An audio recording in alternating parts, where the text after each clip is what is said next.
Soyez les bienvenus ce matin, quatrième partie de cette série qu'on a commencée il y a quelques jours. Merci. Vous vous souvenez du titre? Ah ben, évidemment. Sors du désert, c'est pas une suggestion, un conseil, un ordre si tu veux. Sors du désert, Dieu n'a pas prévu que tu y restes toute ta vie. Qu'est-ce qui a assisté au dernier message? Non, personne. On recommence tout. Sors du désert, on a vu que le désert est un endroit où Dieu nous conduit. Alors, il y a des gens qui vivent des déserts parce qu'ils y vont eux-mêmes. Je ne parle pas de cela. Il y a des gens qui vivent des déserts parce que leur choix les y a conduits. Je ne parle pas pour cela. Je parle de ceux qui vivent dans un désert parce que Dieu les y a conduits. On parle dans la Bible des processus. Moi, quand vous lisez la Bible, ce mot ne revient pas, mais on voit dans la Bible qu'il y a des processus quand Dieu dit quelque chose. Il y a toujours un processus qui te mène à. Quand Dieu dit à David que tu vas être roi, il lui dit pas tout de suite qu'il va fuir pendant des années et des années, qu'il va vivre dans des déserts, qu'il va vivre dans des cavernes, mais dans le message que Dieu donne, le processus était déjà inclus là-dedans. Quand Dieu te dit que tu vas devenir quelqu'un, tu vas être ceci, il y a inclus dans ce message un processus. Et vous savez pourquoi il y a un processus? Parce que sans le processus, ton caractère n'est pas formé. Et quand ton caractère n'est pas formé, il te faudra essentiellement une main puissante pour arriver à aller au sommet, aller là où Dieu veut que tu y ailles. Dieu est capable de le faire. Mais pour y demeurer, tu as besoin d'un caractère qui a changé. Tu peux monter par tes dons, par la puissance de Dieu, sortir d'Égypte. La main puissante de Dieu ouvre la mer. Ils sortent d'Égypte. Et comme Raymond nous a expliqué la dernière fois, Dieu leur a dit, si je vous emmène par le chemin le plus court, vous n'allez jamais tenir face à ceux que vous allez rencontrer là. Alors je vous fais prendre le chemin le plus long parce que vous avez besoin d'être fortifié. Parce que c'est facile d'y entrer, c'est facile d'arriver au sommet. Mais pour demeurer au sommet, vous avez besoin qu'un caractère soit changé. Moi, j'ai vu tant de gens être tellement doués. Et moi, il y a quelques années, j'étais dans une autre église, j'étais assis comme vous dans une église. Et mon pasteur disait souvent qu'un caractère non changé viendra toujours à bout des meilleurs dons que vous pouvez avoir. Tu peux être le gars le plus doué, le gars avec la plus grande puissance exprimée, le plus grand talent, le plus grand charisme. Mais quand ton caractère n'est pas formé, le caractère prendra toujours le dessus sur tout le reste. Amen.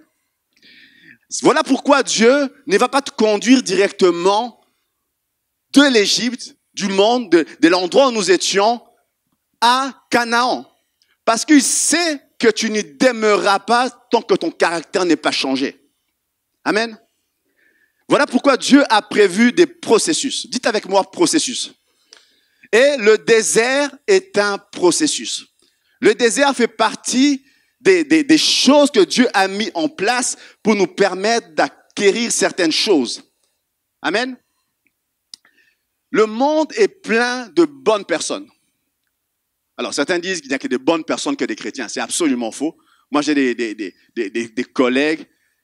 C'est des gens que moi j'admire. C'est des gens qui ne connaissent pas forcément le Seigneur, mais c'est des gens que j'admire avec des belles valeurs.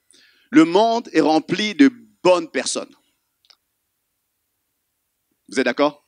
C'est juste mes collègues qui sont bons, pas les vôtres, mais c'est pas grave. Mais passer par le processus de Dieu crée la différence entre un homme bon et un homme de Dieu. La Bible dit, il y a tout un peuple qui est sorti du désert. Il y en avait plein qui étaient sûrement bons. Mais quand ils sont passés par l'épreuve du désert, il y a un petit noyau qui est entré dans la terre promise. Il y a un processus qui va faire la différence entre juste des hommes bons et des hommes de Dieu. Quand je dis homme, c'est en termes génériques, ça pouvait dire femme aussi. Une femme bonne et une femme de Dieu. Qu'est-ce qui fait la différence? C'est le processus. Les processus peuvent être désagréables, les processus peuvent être pénibles, mais Dieu prévoit des choses parce qu'il y a peut-être des gens qui vont dire, moi, mon processus est dur. Moi, je le dis souvent, c'est en lien avec ce que Dieu se prépare à te donner. Parfois, les déserts sont durs parce que c'est que Dieu réserve pour toi quelque chose qui a besoin d'un caractère très fermement formé. Amen. Alors, nous allons lire ensemble ce texte qui était pour nous la base.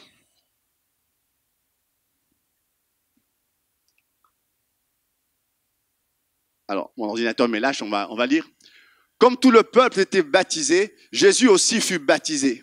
Pendant qu'il priait, le ciel s'ouvrit et le Saint-Esprit descendit sur lui sous une forme corporelle, comme une colombe. Et une voix fit entendre du ciel ces paroles, « Tu es mon fils bien-aimé, tu as toute mon approbation. » Jésus, rempli du Saint-Esprit, revint du Jourdain, il fut conduit par l'Esprit dans le désert, par l'Esprit. Et il fut tenté par le diable pendant 40 jours. Il ne mangea rien durant ces jours-là, et quand cette période fut passée, il eut faim. Le diable lui dit, « Si tu es le Fils de Dieu, ordonne à cette pierre de devenir du pain. » Jésus lui répondit, « Il est écrit, l'homme ne vivra pas de pain seulement, mais de toute parole de Dieu. » Le diable l'emmena plus haut, sur une haute montagne, et lui montra en un instant tous les royaumes de la terre. Puis il lui dit, « Je te donnerai toute cette puissance et la gloire de ces royaumes, car elle m'a été donnée et je la donne à qui je veux. Si donc tu te prosternes devant moi, elle sera toute à toi. » Jésus lui répondit, « Retire-toi Satan, en effet il est écrit, c'est le Seigneur ton Dieu que tu adoreras et c'est lui seul que tu serviras. » Le diable le conduisit encore à Jérusalem, le plaça au sommet du temple et lui dit, « Si tu es le Fils de Dieu, jette-toi d'ici en bas, car il est écrit, il donnera à ton sujet ordre à ses anges de te garder et ils te porteront sur les mains de peur que ton pied ne heurte une pierre. » Jésus lui répondit, il est dit, tu ne provoqueras pas le Seigneur ton Dieu. Après l'avoir tenté de toutes ses manières, le diable s'éloigna de lui jusqu'à un moment favorable. Jésus, revêtu de la puissance de l'Esprit, retourna en Galilée et sa réputation gagna toute la région. Alors, j'essaie de retrouver mes notes. Faites comme si vous étiez en train... Ok, j'y suis. Quelque chose me frappe dans ce texte quand vous lisez ça. Je ne sais pas si vous avez déjà remarqué. Jésus est tenté par le diable. Jésus est conduit par l'Esprit dans le désert. Et là, il est tenté par le diable. Et à 3 reprises, le diable fait des tentations. Et Jésus répond par une parole. Christian nous avait expliqué il y a quelques semaines de cela, quand Jésus disait « l'homme ne vivra pas de pain seulement ». Quand vous lisez les textes bibliques, toutes les paroles que Jésus dit sortent du livre des Deutéronomes. Qui connaît ce livre-là? Alors, on est 3 à connaître ce livre. Vous voyez ce livre que vous ne lisez jamais, que vous sautez là, ce livre-là. Oui, celui-là. Toutes ces paroles de Jésus sortent du livre de Deutéronome. Deutéronome, c'est assez intéressant.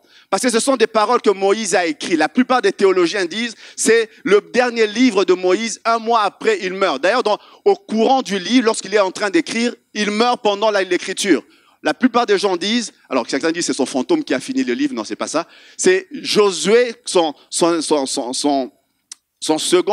successeur qui a fini le livre. Et tout ce que Jésus est en train de dire, alors que Satan est en train de le confronter, il est en train de citer ce que Moïse disait lorsqu'ils ont traversé le désert. Ils ont traversé le désert, ils ont connu 40 ans de difficultés, alors que Raymond nous expliquait, le chemin n'était pas prévu pour durer si longtemps. Ils ont traîné, ils ont perdu du temps là-dedans. Et lorsqu'ils finissent leur course en sortant du désert, Moïse fait une espèce de récapitulatif de tout ce qu'ils ont appris. Il écrit ça dans un livre qu'il appelle Deutéronome. Et quand Satan vient lui dire des choses à Jésus, Jésus lui répond à chaque fois ce que Moïse a dit en sortant du désert. Combien comprennent ce matin que dans ce que Jésus est en train de dire là, il y a des clés pour sortir du désert? Amen. Alors, une des choses que Satan dit, on va le relire, il lui dit, il l'emmène sur une haute montagne. On revient? Non? Il lui dit, on remonte encore. Il lui dit ceci, le diable l'emmena plus haut sur une haute montagne et lui montra en un instant tous les royaumes de la terre. Plus loin.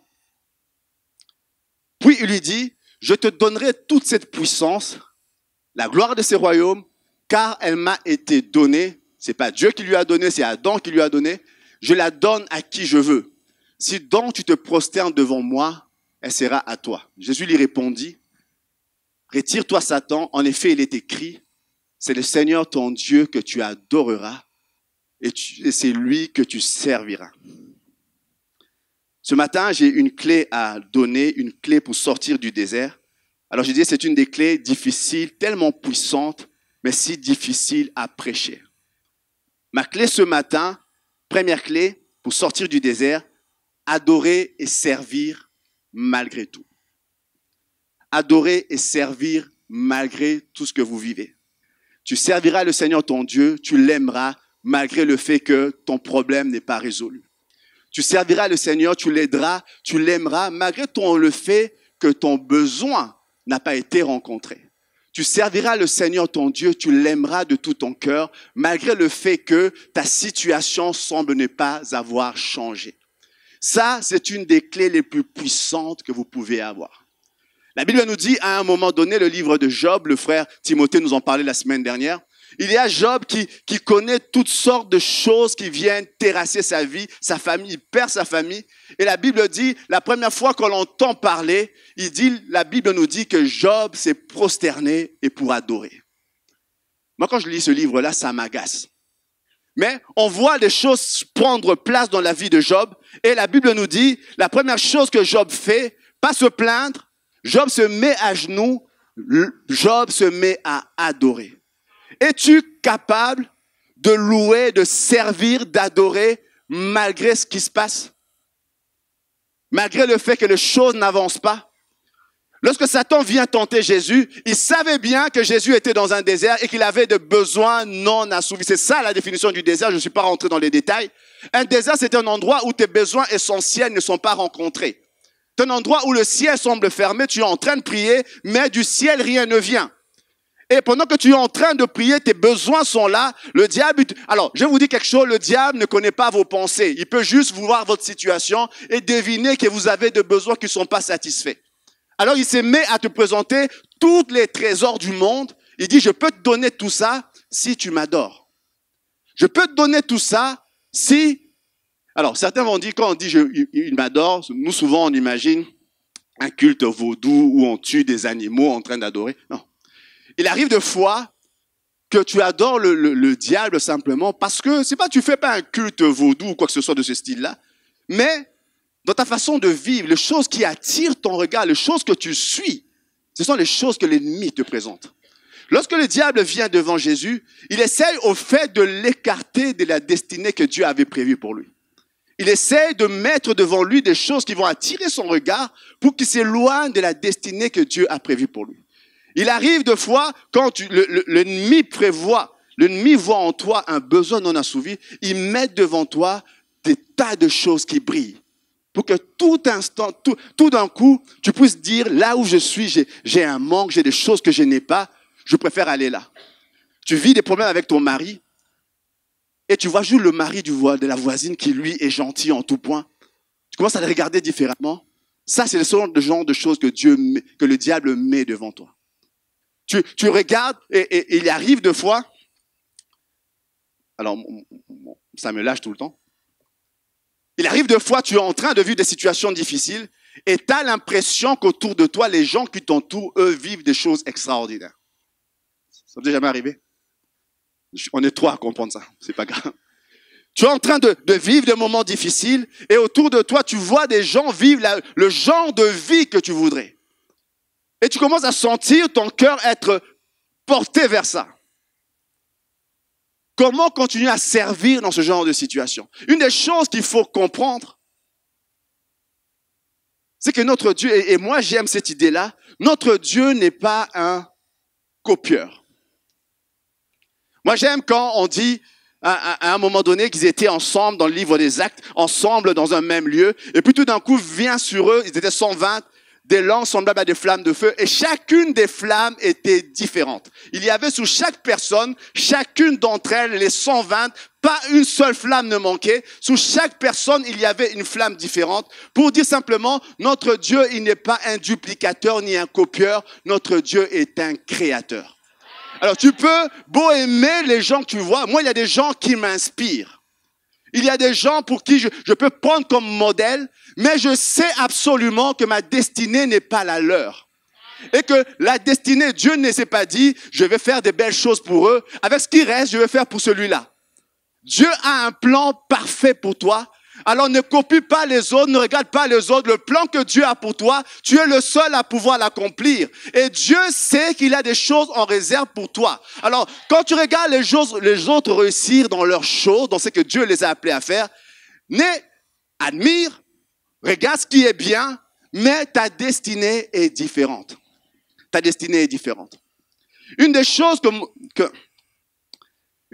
que Jésus veut nous communiquer ce matin, j'étais en train de prier pendant la nuit là-dessus. Apprends à adorer et à servir malgré tout. Malgré tout.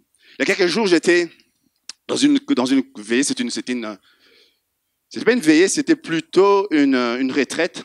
Il y avait un frère qui était en train de prêcher. Et j'étais surpris par une histoire qu'il racontait. Il parlait d'un homme que moi je connais bien.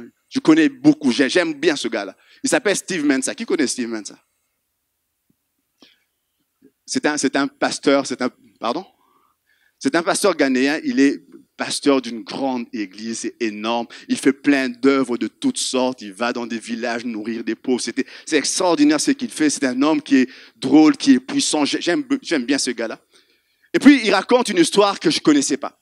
Il dit, pendant tout ce temps où il touche des nations, il avait dans sa famille, dans sa vie, dans son ménage, dans ses enfants, un de ses enfants qui est né avec un problème mental.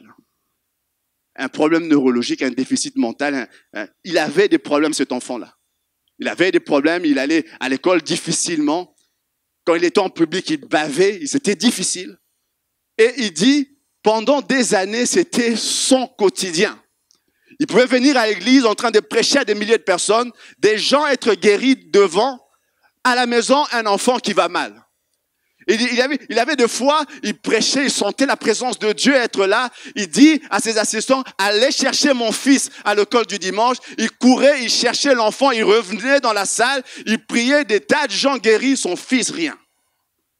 Et il dit, à ce moment-là, continue à servir et à prier pour les autres comme si pour toi tout allait bien. En ce moment-là, quand chez toi c'est compliqué, tu rentres chez toi et dis, chaque soir avant de dormir, je venais sur la tête de mon fils, je posais ma main, je proclamais, je déclarais, j'imposais les mains, mais rien. Il y avait des fois des hommes avec des dons de l'esprit puissant qui venaient prêcher à l'église. Ils venaient, ils enseignaient, des choses extraordinaires se passaient. Il courait aller chercher son fils, il revenait dans la salle, on lui imposait les mains, mais rien. Pendant ce temps, continue à toucher les nations. Pendant ce temps, continue à prêcher que Dieu est capable de guérir malgré tes conditions. Pendant ce temps, continue à dire, malgré ce que je vis, mon Dieu est capable de faire l'impossible.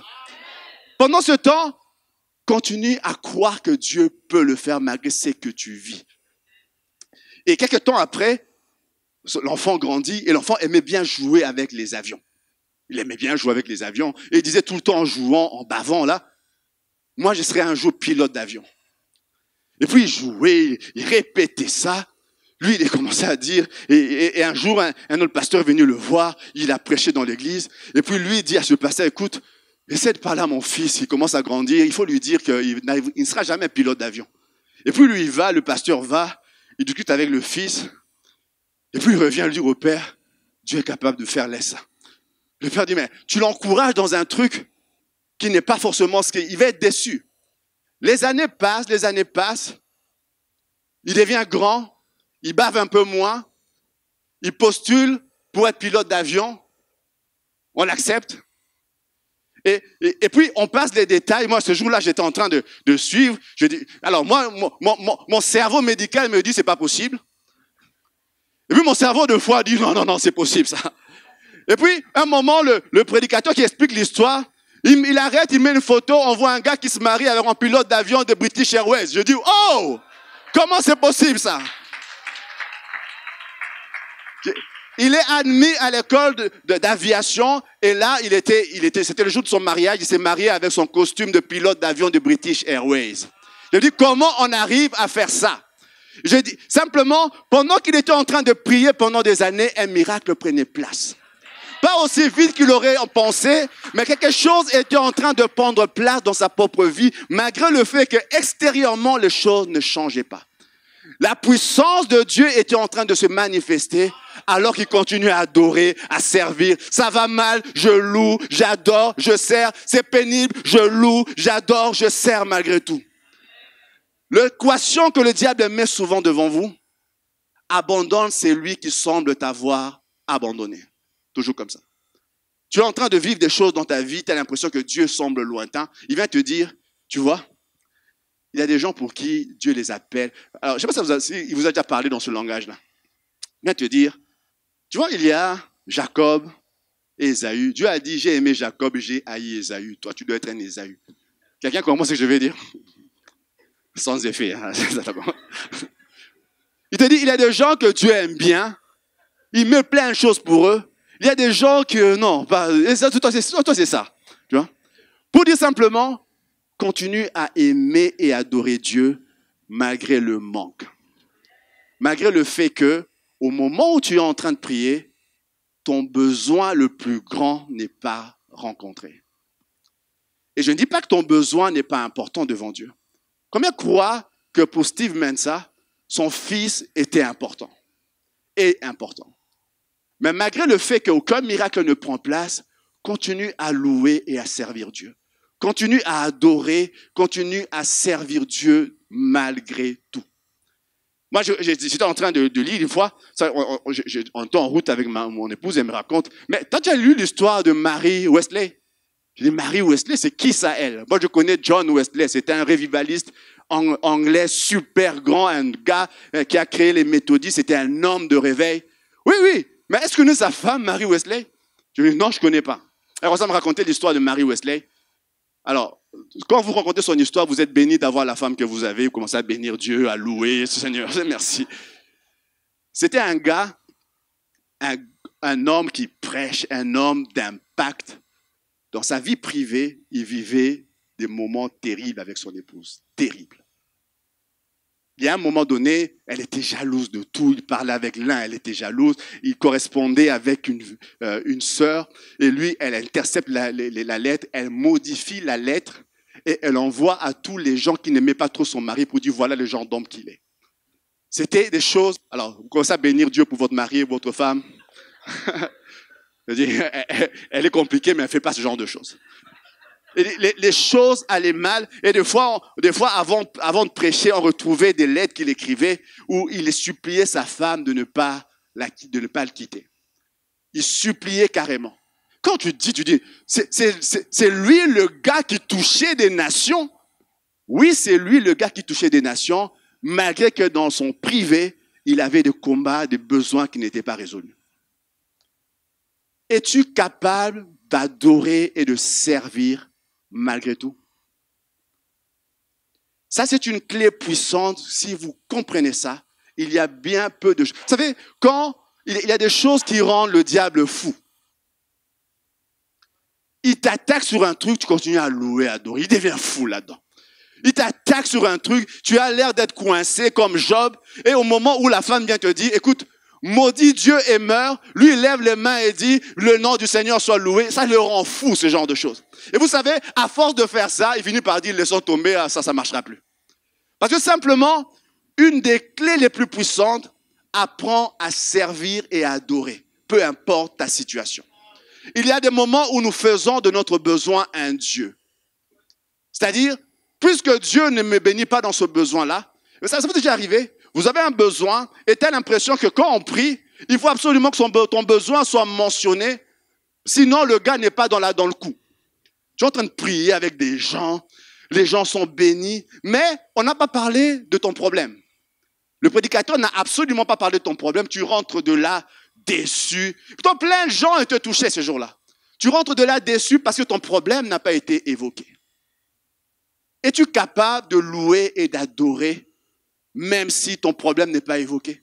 Es-tu capable de dire, Dieu est grand parce qu'il fait des grandes choses dans la vie des autres, même si toi tu rentres chez toi, ton quotidien reste le même.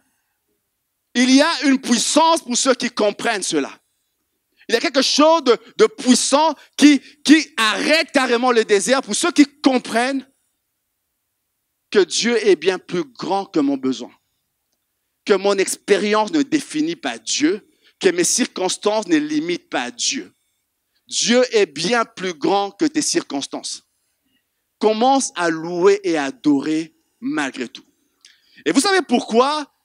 Alors, je discute avec ma femme, c'est bien des fois de parler des enfants, de faire des courses, très bien. Mais des fois, c'est bien de parler des choses spirituelles, même à la maison, tu es en train de cuisiner, de nettoyer. Et puis vous commencez à parler des choses spirituelles. Ça vous arrive des fois? Soyez bénis, tout ça. Ma femme, on discutait avec mon épouse, et puis elle me dit, mais des fois, quand tu ne comprends pas bien, quand Dieu dit servir, adorer, tu vas dire, mais c'est comme s'il a besoin d'être adoré, comme si quelqu'un qui veut attirer l'attention sur lui, toi, tu vis des moments difficiles. Et puis elle me dit, mais quand j'étais en train de réfléchir là-dedans, alors là, c'est ma femme, c'est la citation de ma femme. Si vous n'aimez pas ce que je vais dire, c'est elle. Elle est en train de dire, mais au fait, quand tu es en train de louer, tu es en train d'adorer, au fait, il y a quelque chose qui se passe. Dieu ne te le dit pas. Toi, tu crois que tu es juste tu es en face de Dieu quand tu fais ça. Et la Bible nous dit, quand tu viens dans sa présence, tu es transformé en la même image de gloire en gloire. Et là, toi, tu es en train de croire que tu es juste en train de louer. C'est que tu ne sais pas, c'est que c'est en train de te changer, toi. Et il s'ensuit le point qui vient juste après, résister au diable. Mon deuxième point ce matin, résister au diable. Tu ne sais pas résister au diable. Alors moi, j'aime ce passage, mais alors nous, on aime bien citer la Bible en prenant à moitié certaines choses. Je l'ai mis exprès là, mais Jacques nous dit ceci. Soumettez-vous donc à Dieu, mais résistez au diable. Quand tu n'as pas fait le premier, le deuxième n'est pas possible. Quand le premier, tu ne l'as pas fait, tu t'es pas soumis, tu n'es pas celui qui adore, qui se met à genoux pour prosterner devant Dieu, le deuxième devient impossible. Parce que pour se soumettre, pour résister au diable, tu as besoin d'être soumis. Pour les leaders, je leur apprends ceci, on leur enseigne ceci avec Christian, que ton autorité est en lien direct avec ta capacité à être soumis. Tu n'es pas soumis à qui que ce soit, pas à Dieu, tu vas être du mal. Alors, je dirais, tu es en train de prier pour quelqu'un qui a un problème, qui est possédé, tenu par toutes sortes de choses qui le tiennent. Toi, tu es en train de prier, tu te rends compte, tu es tenu par les mêmes choses. Conseil, laisse-la. Tu es en train de prier, quelqu'un qui est tenu par la pornographie, par exemple, tu pries pour la personne. Toi, tu es tenu par la même chose. S'il te plaît, laisse-la. Parce que ta capacité à manifester l'autorité va être dépendante de ta propre soumission. Et l'apôtre Paul dit, Jacques dit plutôt, soumettez-vous donc à Dieu et résistez au diable. Et quand Jésus est en train de dire ça, on voit à la fin, Jésus lui répondit, Luc 14, toujours Luc 4, retire-toi Satan, en effet, il est écrit, c'est le Seigneur ton Dieu que tu adoreras, c'est lui seul que tu serviras, retire-toi de moi Satan. Pour dire retire-toi de moi Satan, il faut que le reste soit présent. Les deux doivent aller ensemble. Des fois, on dit aux gens, résiste au diable, et des fois, les gens, et nous, charismatiques, on est charismatiques. Il y a une fois, on était en train de prêcher à l'église, tout ça. C'était parenthèse. On était encore à l'hôtel Arlux à l'époque. Puis j'étais en train de prêcher. J'expliquais qu'on était des pentecôtistes. Je vois un gars se lever. Il n'était pas content, il est sorti. Je dis, oh, on aurait dû l'écrire en grand qu'on est pentecôtiste. Mais bon, bref. On est charismatique, personne ne bouge. Nous, des fois, quand on dit résiste au diable, on comprend que tu vas dans ta chambre, tu te mets à crier sous tous les démons possibles. Ouais, c'est une façon de faire. Mais résiste au diable, c'est aussi apprendre à dire non. Résiste au diable, et moi j'aime bien le terme résiste qui est là dans le grec, c'est le terme antihistaminique. C'est ça qui a donné antihistaminique pour les médecins. C'est un terme qui veut dire opposer une force, aller contre quelque chose. Résiste au diable, c'est avoir l'ennemi qui vient devant toi. Et moi, j'aime le terme qui est utilisé là. C'est un terme impératif actif. Résister. Le temps qui est utilisé, c'est le temps impératif. C'est le temps actif, c'est pas passif. C'est résiste, oppose une résistance, oppose une force contraire à ce qui vient vers toi. Bien de fois, le fait de résister ne suffit pas. Il suffit pas d'aller chanter dans ta chambre que tu es plus que vainqueur, ni d'aller crier dans ta chambre, je chasse telle chose. Ça arrive, c'est une forme de résistance. Mais résister, bien souvent, ça prend la forme du fait de dire non. Le fait de dire, à un moment, les choses... Vous savez, il y a un moment dans le livre de Matthieu, Jésus est en train de parler, il explique comment il doit rentrer à Jérusalem, comment il va être tué, tout ça. Et puis, Pierre, vous savez, il y a des gens qui donnent des conseils au Seigneur, il y a des gens comme ça. Tu dis, Seigneur, je crois que tu peux faire. Et puis, Pierre prend Jésus à côté, il commence à te donner des conseils, tu vois, il ne faut pas dire ce genre de choses, cela ne t'arrivera pas. Et puis, la Bible dit, Jésus s'est retourné, il a dit, arrière de moi, Satan, il est parti. Parce que des moments où résister doit prendre cette forme où tu te retournes, tu ne veux même pas rester là. Résister demande de foi, tu dis non. Et Pierre qui était là, alors Pierre n'était pas possédé par Satan, pas ça du tout. Simplement, Pierre c'était un gars qui avait peur de souffrir comme chacun d'entre nous. Il suivait Jésus partout, Jésus Jérusalem, il va souffrir là-bas, il n'a pas envie d'aller dans un endroit où il va souffrir. Aucun de nous n'a envie de ça. Mais à force d'avoir peur de souffrir, il commençait à faire des choix pathétiques dans sa vie. Il avait peur de souffrir. Et lorsqu'il avait une telle faiblesse dans ce niveau-là, qu'il en est devenu la proie du diable. Et Dieu, le Satan vient l'inspirer pour dire des choses, essayer de détourner Jésus loin des plans de Dieu pour lui. Vous comprenez ce que je veux dire? Je veux dire ceci, résister au diable, c'est être conscient qu'il peut y avoir, même dans les gens qui nous aiment, à cause de la faiblesse peut-être qu'ils ont en eux, une possibilité que l'ennemi les utilise pour nous éloigner des plans de Dieu. C'est ça aussi, résister au diable. Ça veut dire que ce n'est pas se fâcher contre la personne qui vient. Il faut toujours savoir à quoi tu y fais face. Sinon, tu ne vas pas sortir les bonnes armes. Quand quelqu'un vient vers toi, tu dois savoir discerner que là, c'est l'ennemi qui est en train de faire ça. Je ne veux pas perdre mon temps à discuter. Jésus n'a pas dit un seul instant, arrière de moi, Pierre. Va-t'en, Pierre, tu penses comme le monde. Jésus a discerné à ce moment-là, il s'agissait de Satan lui-même. Il a dit, arrière de moi, Satan. Mon deuxième point ce matin, on ne sort pas du désert quand tu ne sais pas résister au diable. Tu ne sors pas du désert quand à un moment donné, tu ne sais pas dire non au diable. Tu ne sortiras jamais du désert si à un moment donné... Alors quand on dit non au diable, on a des fois des idées très compliquées du diable. On est dans le combat spirituel, tout ça. Oui, revenons à des choses terre à terre. Il y a des gens qui vont voir des démons de leurs yeux. Ça peut arriver. Mais des choses quotidiennes auxquelles nous devons savoir dire non. Moi, j'aime des fois la radicalité qui accompagne certaines personnes quand elles viennent au Seigneur. Ils décident tout d'un coup, puisque j'avais un souci avec, supposons, ce côté-là, ce domaine-là, je suis radical, je ne veux plus rien de ça. Moi, j'aime cette radicalité-là. Ce n'est pas une règle pour qui que ce soit, c'est juste pour elle-même, c'est une radicalité. C'est une façon de dire, je dis non.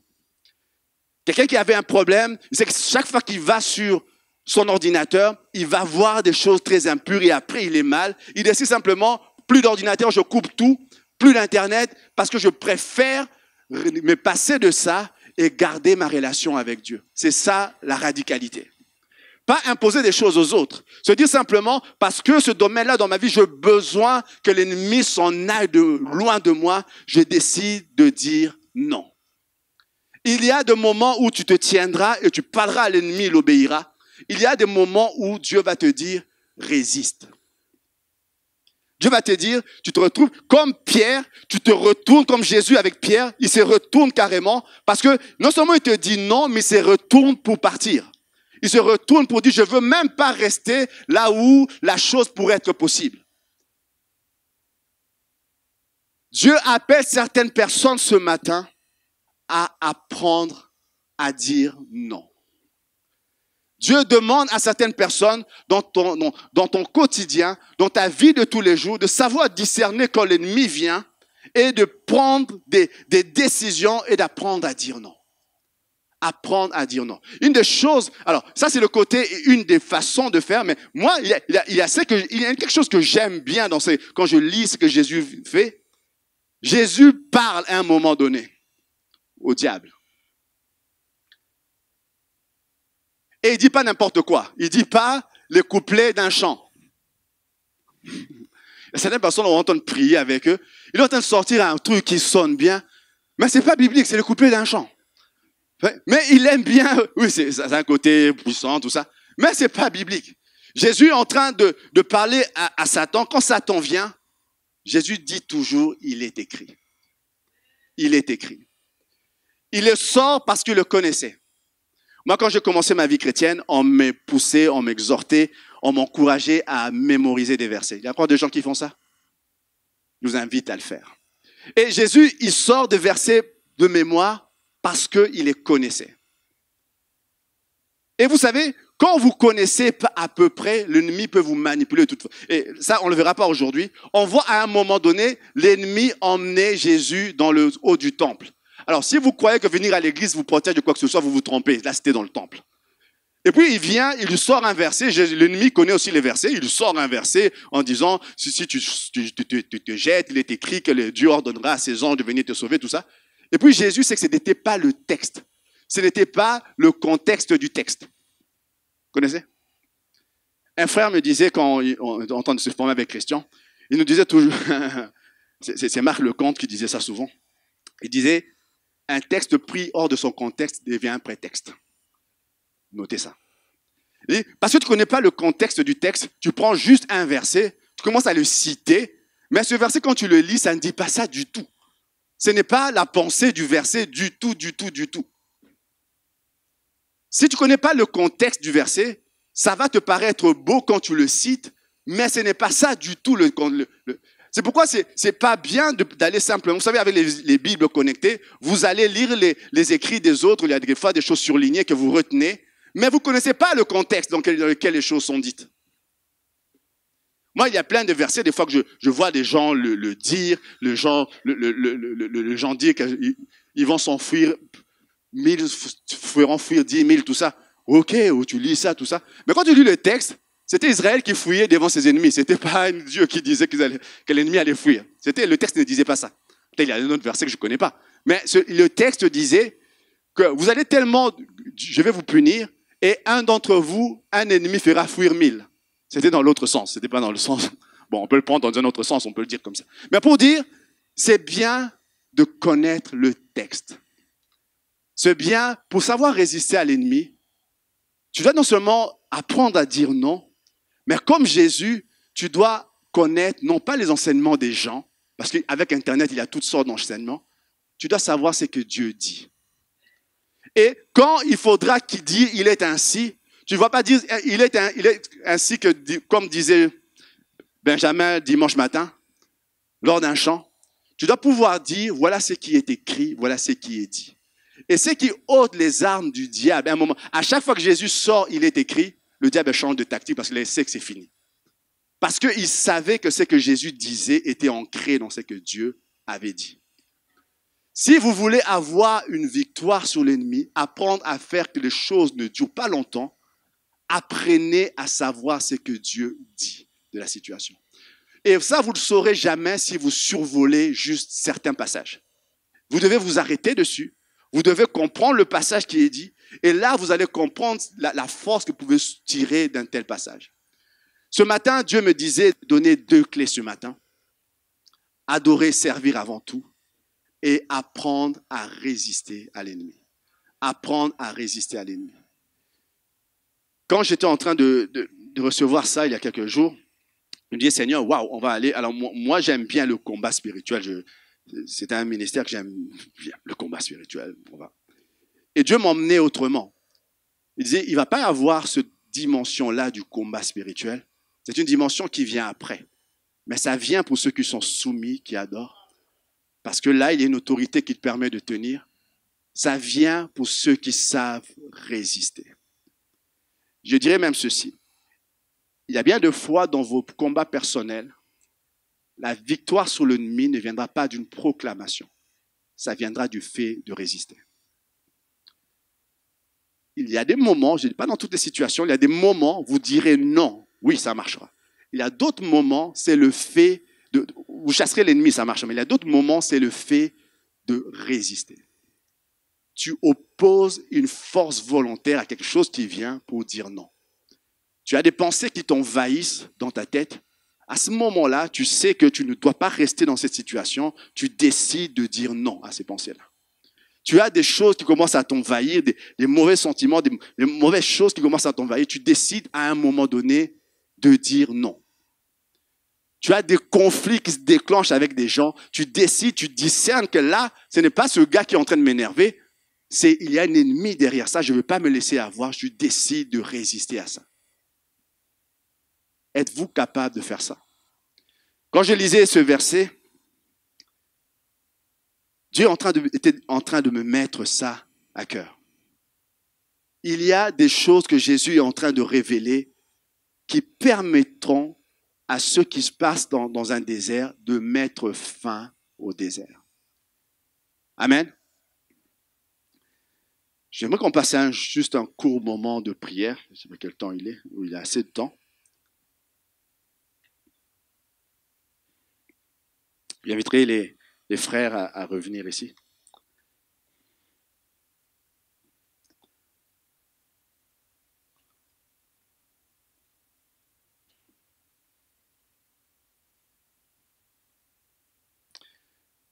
On a les yeux fermés juste un moment. Quand j'ai prié là-dessus, j'avais encore vraiment à cœur juste ce verset. Et combien ça me faisait du bien. Quand le Seigneur disait à Satan que tu adoreras le Seigneur ton Dieu, tu le serviras lui seul. Tu adoreras, tu le serviras lui seul. Tu adoreras malgré le fait que pour toi ça ne va pas, tu le serviras malgré le fait que pour toi dans ce domaine-là, les choses ne vont pas. Tu adoreras, tu serviras, alors bien même dans cette situation-là, tu as l'impression de ne pas connaître la victoire, ton besoin n'est pas rencontré, tu adoreras, tu le serviras. J'étais en train de lire, il y a un verset qui m'a toujours un peu choqué, je ne sais pas si vous êtes comme moi. La Bible nous dit à un moment donné, Jésus était en train de parler avec des gens et un gars avait perdu quelqu'un de sa famille. Et puis il disait simplement, Seigneur, permets-moi d'aller enterrer mon père. Et Jésus lui dit, laisse les morts enterrer leurs morts. Or, chaque fois que je lisais ça, je me disais, waouh, Seigneur, ce n'est pas son voisin, ce n'est pas son cousin éloigné, c'est son père. C'est son père. Son besoin affectif n'est pas atteint là. Seigneur, c'est son père. Et une chose que j'ai compris, un des messages que Jésus voulait transmettre à ce moment-là, c'est « Es-tu prêt à servir? Es-tu prêt à adorer? » Quand bien même ton besoin le plus fort n'est pas atteint.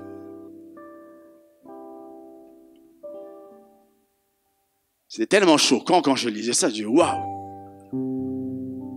Il y a une puissance extraordinaire. Lorsqu'on apprend à servir et à adorer malgré tout. Lorsqu'on apprend à dire, Seigneur, malgré ce que je vis, malgré le fait que je suis malade, je prierai pour les malades. Malgré le fait que dans ma situation, les choses n'avancent pas, je ne serai pas quelqu'un qui est cloîtré sur lui-même et qui pleure sur sa propre vie, mais qui dit, Seigneur, mon besoin n'est pas rencontré, mais toujours je te servirai. Seigneur, je sais que ce que je vis actuellement est loin de ce que je dois être. Mais avec ce que je suis, je te servirai. Il y a une puissance qui se dégage lorsqu'un homme, une femme viennent et disent simplement, Seigneur, je louerai, j'adorerai malgré tout.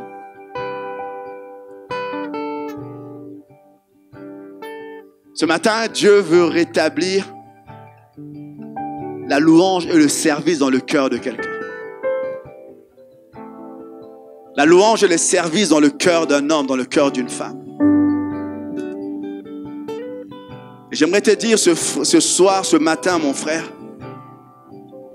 quand tu as l'impression que tes besoins ne sont pas rencontrés, ce n'est pas le moment d'arrêter de servir Dieu.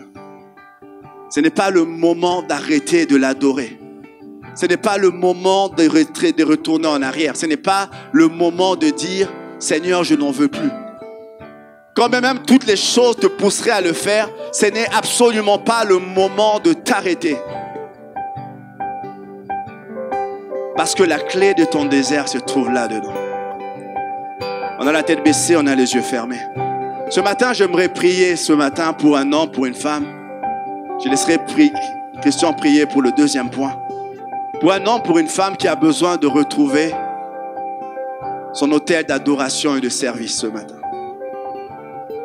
Tu as eu l'impression que tu t'es arrêté en chemin parce que simplement tu as accumulé des situations difficiles, tu as accumulé des situations de manque. Et encore, pendant que je te parle maintenant, il y a des situations de ta vie où les besoins ne sont pas rencontrés. Tu fais face à des situations qui ne sont pas résolues dans ta santé, dans ta famille, peu importe l'endroit. Tu as des situations et tu te dis un peu gentiment, je servirai mieux quand cela sera rencontré, quand ce problème sera résolu.